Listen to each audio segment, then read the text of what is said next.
Anđa je mešanka stara tek 6 meseci, ali je već gotovo redovan posetilac veterinarske ambulante. Osnovu njenih problema predstavljaju česte alergije koje se, naravno, manifestuju na koži. Trenutno je na tretmanu eliminacione dijete kako bi se ustanovilo na koje alergene iz hrane je osetljiva. Ali to nije sve. Inače, Anđa je ovog puta došla sa problemima ekcema na šapi koji se iskomplikovao. Imala je ona problem i sa ostalim šapama, ali nije inficirala kao ovu.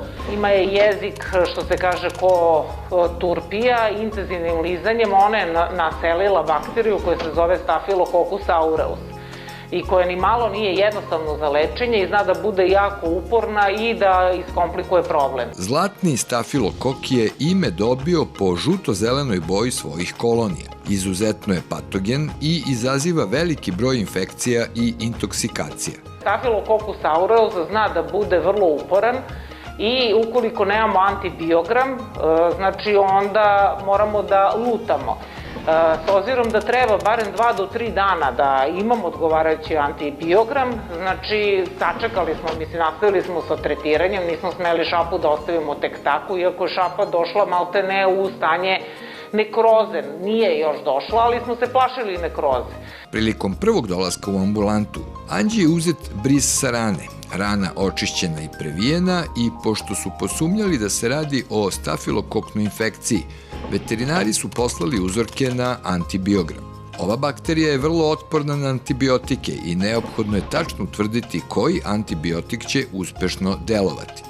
Jako je bitno previjati šapu, pas ne sme da liže tu nogu i da bude na adekvatnoj hrani. Sad trenutno je na hipoalergeni hrani, ali treba će nam barem još 2-3 nedelje da vidimo rezultate, to je efekte te hipoalergenik hrane. Anđa ima problem i sa ušima, crvenilo ušiju, tako da jako je mlad pas da bi tek tako oboljevao. Problem sa alergijama jeste stvar problema sa imunološkim sistemom, tako da svaka bolest na nju deluje i otprilike 5 puta gore reaguje nego normalan pas. Čim su stigli rezultati antibiograma, veterinari su počeli sa primenom odgovarajućeg leka. Anđa je vrlo dobro reagovala i sada se nalazi u završnoj fazi lečenja. Anđa će biti ovde još na tretmanu, ja računam 3 do 5 dana, znači inače već 10 dana. Obavezno je nastavljanje antibiotika kod kuće. Terapija će biti sigurno 3 nedelje sve ukupno, ne smemo da prekidamo. Još 2 dana će dolaziti svaki dan, a onda ćemo na 2 dana ako bude bilo suvo i onda na kraju ćemo skinuti zavoj. Kad se skine zavoj, Anđa će i dalje nositi kragnu da ne bi došla u situaciju da liže. Znači, strogo je zabranjeno lizanje. Previjanje je kako terapijska, tako i preventivna mera. S jedne strane, ovakve rane moraju biti suve, a s druge, tako se sprečava raznošenje bakterije na ostale delove tela. Ovaj mladi pas zbog svog imunološkog statusa trenutno ima mnogo zdravstvenih problema. Kako bude odrastao uz pravilnu negu i brigu o zdravlju, stanje bi trebalo da se popravi. Kada se bude ustanovio i tačan razlog alergijskih reakcija i ovi uzročnici eliminišu, veterinari veruju da će Anđa imati lep i dug život u svom novom domu.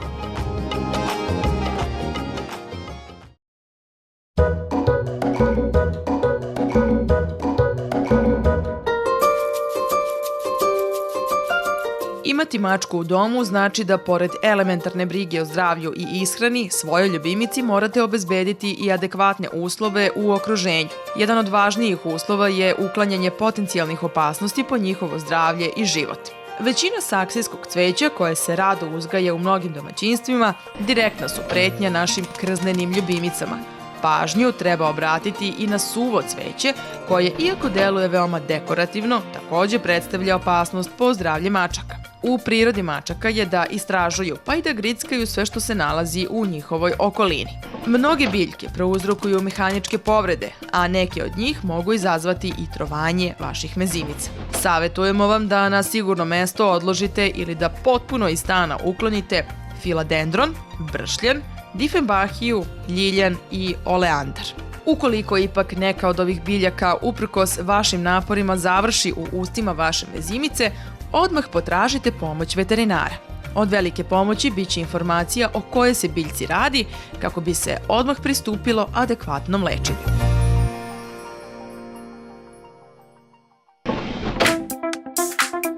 Na spomen svraba kod pasa i mačaka gotovo svi odmah pomisle na buve. Međutim, svrab, pogotovo u predelu ušiju, mogu da izazovu paraziti koji se nazivaju ušni šugarci. Zanimljivo je da su u praksi češće primećeni kod mačaka nego kod pasa. Kod mačaka prilikom redovnih rutinskih pregleda trebalo bi uvek da obratimo pažnju, veliku pažnju ušnem šugarcu, pošto i kod onih mačaka je često prisutan, kod kojih nemamo nikakve kliničke simptome. Više ili manje jasni simptomi se javljaju nezavisno od broja prisutnih parazita. Ovo je značajno reći jer u slučajevima velikog broja šugaraca ljubimac može da ne pokazuje izražene simptome, što dovodi do toga da vlasnik sa zakašnjenjem potraži pomoć veterinara. Prva grupa, kada još nema velikih znakova bolesti, životinja ponekad možda malo potrese glavom, možda malo pročeška uši. U toj fazi retko koji vlasnik obrati pažnju na to i retko ko donese svog ljubimca na pregled. Kao i svi drugi paraziti, i ušni šugarac se brzo razmnožava. Zahvaljujući ishrani i proizvodima metaboličkih procesa, stvara se povećan cerumen u ušnom kanalu i veći svrab. Treća faza nastaje vrlo brzo jer dolazi do oštećenja dubljih slojeva kože. Tada već u kožu mogu da prodiru sekundarne infekcije, bakterijske i givičaste infekcije izazvane givicama i nama je već puno teže izlečiti takvu životinju. Ukoliko se na vreme ne pruži pomoć ljubimcu sa ušnim šugarcem, nisu retki slučajevi kod kojih dolazi do povrede bubne opne, problema sa unutrašnjim strukturama uha koje dovode i do poremećaja ravnoteže, pa i do gubitka sluha.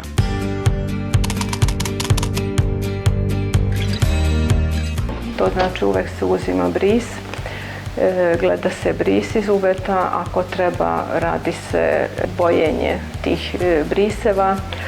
Ako ne možemo da nađemo šugarce, onda možemo raditi i ispiranje uha i pregledom tog ispirata isto možemo da nađemo uzročnike.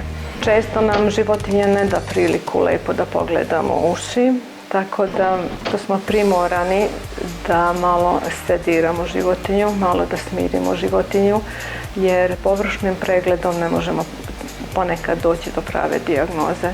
Lečenje prisustva ušnog šugarca se ne može bazirati samo na ispiranju ušnog kanala i primjeni nekih lokalnih preparata. Na taj način se ne mogu odstraniti svi prisutni paraziti, a nije retkost da se oni nađu i sa spoljašnje strane ušne školjke. Zato je najbolje koristiti sistematska sredstva koje deluju preko krvotoka, na primjer na bazi moksidektina, koji efikasno i moćno ubijaju te male nezvane goste. Srećom, za razliku od nekih drugih kožnih oboljenja, upotrebom ovih preparata lečenje je efikasno i relativno brzo. Ipak, kako ne bi došli u situaciju da tražite pomoć veterinara, preporučujemo preventivnu zaštitu od ušnog šugarca. Ona je veoma jednostavna i predstavlja isti preparat koji se koristi i u terapiji. Nalazi se u obliku spoton, ampulice i krajnje se jednostavno nanosi na kožu ljubimca.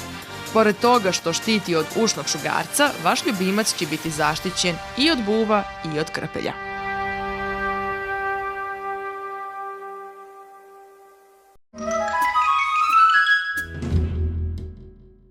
Right, right, right, right, right, right, stop. Left, left, left, left, stop. Sedi, mesto, stoj, mesto, sedi, sedi. Ja, bravo. Verujemo da niko ne ostaje ravnodušan kada vidi ovakve snimke. Sposobnost pasa da na komandu izvode različite radnje kao da nema granica. Naravno, da biste imali ovako obučenog i uvežbanog ljubimca, potrebno je dosta vremena i još više strpljenja. Ovo je Kondor, belgijski ovčar star nepune 3 godine, koji se od malih nogu priprema za takmičenja u agilitiju i po sportu. Kondor je inače i dobar čuvar kućni, je li tako, Kondi? Jeste, ajde kaži nešto. Glas, glas, glas, pored. Bravo, super. U Agility klubu Bečmen, pored priprema članova za domaća i međunarodna takmičenja, postoji škola za osnovnu obuku pasa. Ova škola nije namenjena samo psima, već i vlasnicima koji aktivno učestvuju u svim fazama obuke. Jedini princip rada sa ljubimcima su pozitivna motivacija kroz nagrađivanje za svaku uspešnu radnju.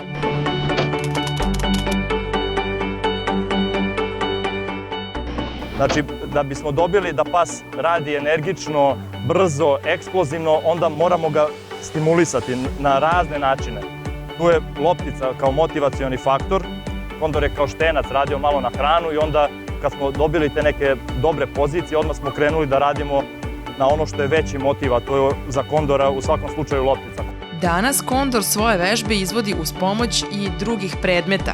Grančice, druge igračke pa i vlat trave kod njega pobuđuju želju za igrom i radom. U zavisnosti od toga šta želimo i koliko želimo da radimo, u zavisnosti od toga i nagrađujemo psa. Znači, nekada se pas nagrađuje posle kraćih vežbi, nekada tražimo da duže radi pa ga nagrađujemo. Znači, menjamo uvek da pas uvek bude skoncentrisan i da nikada ne zna kada će uslediti ta... Evo, ovo je sad neki slobodan rad sa psom gde samo tražimo da pas bude skoncentrisan i da pokazuje energiju. Dođi! Pored! Pored!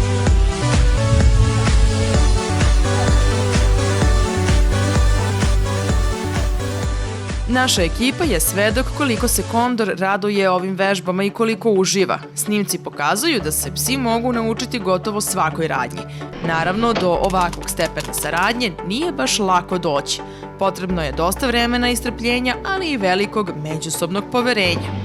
Pošto većina vlasnika pasa ipak nema ovako velike ambicije, a svedoci smo brojnih problema zbog lošeg vaspitanja ljubimca, u narednim emisijama Klinike Vet ćemo se pozabaviti nekim osnovnim aspektima socijalizacije i obuke pasa. Do narednog izdanja uživajte još malo u Kondoru. Nazad, nazad, nazad, nazad, nazad, nazad, nazad, nazad, nazad, stoj, kolut, mesto, kotrmalec, mesto, kolut, mesto, kotrmalec, bravo, mesto, prosi, prosi, bravo, cirkus, cirkus, cirkus, cirkus, cirkus, cirkus, ja, bravo, super, znači, ajmo kroz, kroz, kroz, kroz, kroz, kroz, kroz, kroz, kroz, ajmo kroz, kroz, kroz, kroz, kroz, ja, super!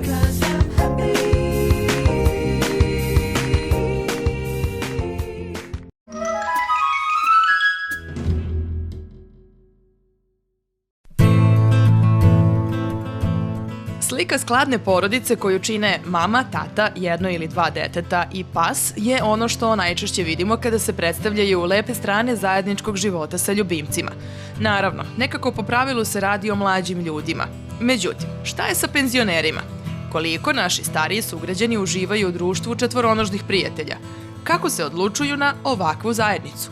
Tu rasu sam izabrala po preporuci da se ne osjećaju na kuce zbog higijene, naročito zbog supruga mog, koji je težak higijeničar, i da se ne linjaju uopšte, što je ispalo tačno. Uzela sam ga sa mesec i po dana, 2005. godine, imao je 900 grama i prvi kontakt je bio fenomenalan. Evo ovakav. To je privrženost bila, voleo je sve ukućane, ali mene najviše. Maltezer Koka ima 11 godina. Ravnopravan je član porodice, pa čak i nešto više od toga. Zbog pažnje koja mu se poklanja, vrlo često dokazuje tačnost čuvene izreke ljubomoran kao pas. Kad dođe unuk u stan kod nas, on se povuče skroz, pored mene naravno. Nije mu pravo što ja uzmem malog Nikolu i to i sedi. Jer on je navikao kod nas u kući da je on u centru pažnje. Koka ima poseban status i kada su u pitanju redovni izlasci u šetnju. Njegova vlasnica ga uglavnom nosi, sede u obližnjem kafiću, a on ove trenutke koristi da uglavnom filozofski posmatra svet oko sebe. Verovatno mu to pomaže da razvije još neke sposobnosti. On osjeća sve, ne dozvoljava u kući da se povisi ton, odmah reaguje. Samo lepo, lepo, ljubav, ljubav i ljubav. Ovaj ljubimac ima svu pažnju ovog sveta. Ponekad vlasnici zbog prevelike ljubavi i brige nehotično čine i greške. Od hrane, to smo mi krivi, moj suprug i ja. Od hrane voli sve da jede što mi jedemo. Ja njemu prvo dam njegovu hranu da on jede, pa onda mi sednemo da ručamo, ali prvo čeka. Da li će dobiti od nas nešto? To je greška i naša, zato je malo i debljiš, ne bi trebalo da bude ovako debel. U toku svog života Koka je imao i dosta zdravstvenih problema. Od operacije pupčane kile do velike borbe protiv anaplazmoze u kojoj je preživeo samo zahvaljujući ozbiljnom zalaganju veterinara i vlasnika. Svake godine ide na sistematske preglede, redovno se vakciniše, odlazi na čišćenje zubnog kamenca, pa gospođa Beba sa ponosom ističe da sa 11 godina Koka ima sve zdrave zube. Verujte mi, to je zdravlje. Zdravlje svakom penzioneru, svakom čoveku koji je u problemu nekom, bilo zdravstveno, bilo ovako, bi preporučila ljubimca da ima, to je zaista, ne treba nikakvi lekovi za smirenje, za sve, to je zdravlje ovako imati nešto kod sebe, zaista.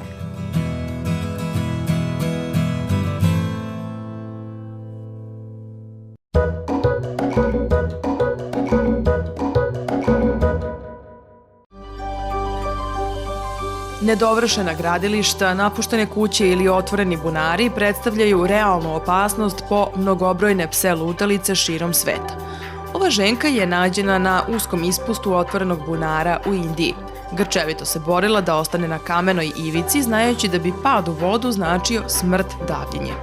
Koliko psi prepoznaju pokušaje da im se pomogne, najbolje svedoči njeno mahanje repom kada je ugledala spasioca koji joj se približavao.